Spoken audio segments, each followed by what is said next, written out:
It's 3:17 a.m. Your apartment smells like cold ramen and Red Bull. Your laptop screen shows LeetCode problem number 236, lowest common ancestor of a binary tree. You've solved 312 problems in the last 2 months. Your Google on-site interview is in 6 hours. You mouth the words depth first search like a prayer. 10 years from now, you will sit in a glass conference room 400 feet above Cupertino. One screen, one decision. 2.1 billion users on the other end. But right now, you're just trying to invert a binary tree. You survive 6 rounds. 2 phone screens, 4 on-sites, 1 system design question about building a URL shortener for 500 million users. The offer arrives. $142,000 base, $45,000 in RSUS vesting over 4 years, a $25,000 signing bonus. You accept in 11 minutes. Day 1 is a lanyard and a laptop. You sit in an open floor plan with 200 engineers, noise-canceling headphones on every head. The codebase has 2 billion lines. Your first task is a starter bug. It takes you 3 weeks. Your mentor, a senior engineer in a dark green Patagonia quarter zip, says that's fast. By month 8, you push a code change to production. It breaks search results for 0.003% of queries. That's 60,000 people. Your pager goes off at 2 a.m. You learn what on-call really means. Sitting in bed in your underwear, SSH'd into a production server, heart rate at 130, Slack messages flooding in from 3 time zones. Your first performance review says meeting expectations. In big tech, that's not a compliment. It's a warning. Your manager explains, exceeding is surviving. Meeting is the first step toward a PIP. Your RSUs vest on a 1-year cliff. The first chunk is $45,000. You were going to leave. Now you can't. The next vest is in 6 months. Then 6 more. The golden handcuffs close quietly, and the lock makes no sound. You lead projects across 3 teams. You write the design docs that junior engineers implement, 6-page documents that determine whether a feature gets built or dies. Your code reviews carry weight.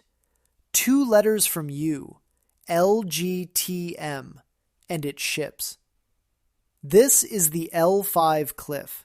60% of engineers never pass it. Promotion to L6 requires organizational impact. Your work has to matter beyond your team, beyond your codebase, beyond your building. Calibration week arrives. Your manager disappears into a conference room with 11 other managers. They stack rank every engineer on a forced curve. Someone on your team, someone good, has to land at the bottom. You'll never see the packet. You'll never hear the conversation.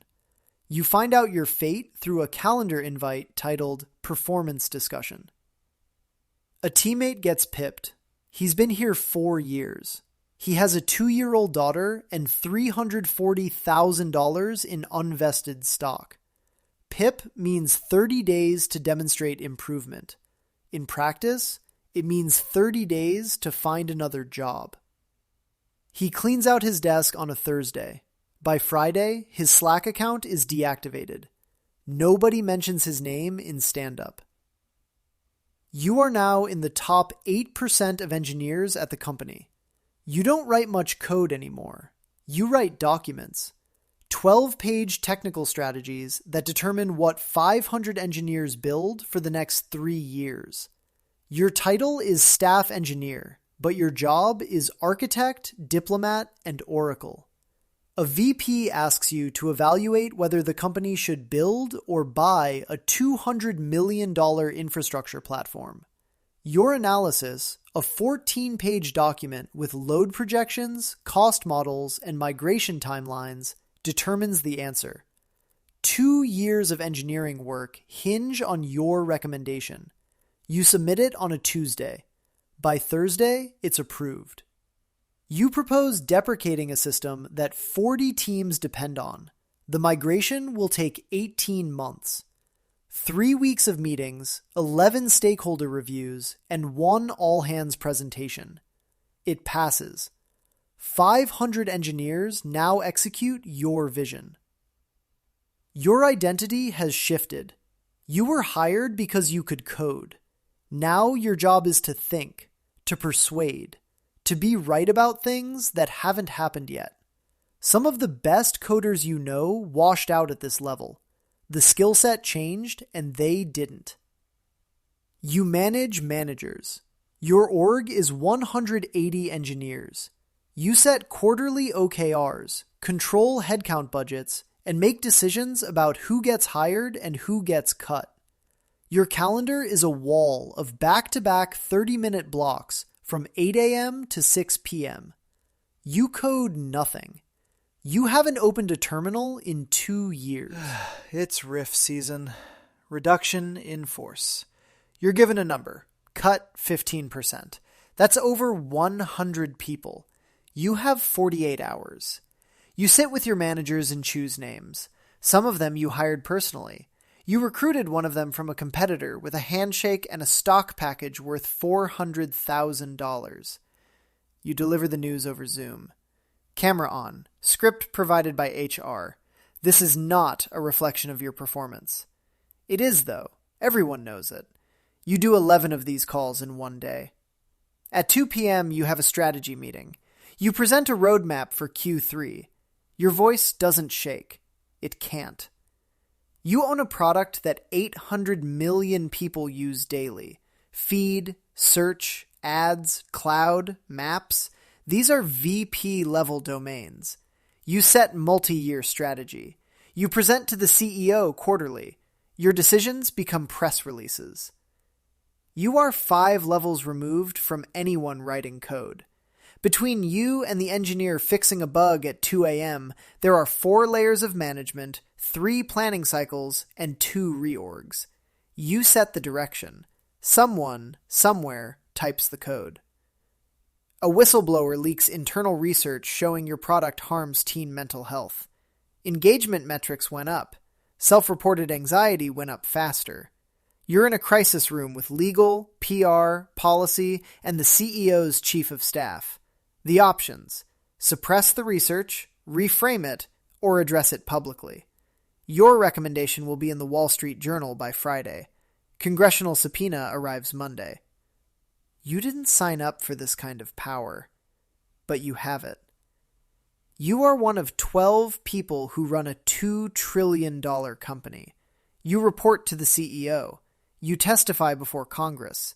You set content moderation policies that determine what counts as free speech for 2.1 billion users. Your calendar is managed by 2 executive assistants. You fly private to meet regulators in Brussels, sovereign wealth fund managers in Abu Dhabi, and heads of state who want to understand why your algorithm is reshaping their elections. You sit in a wood-paneled conference room. 1 screen. A proposal to adjust the recommendation algorithm. The change will increase engagement by 4% and revenue by $3.2 billion annually. A footnote from the research team.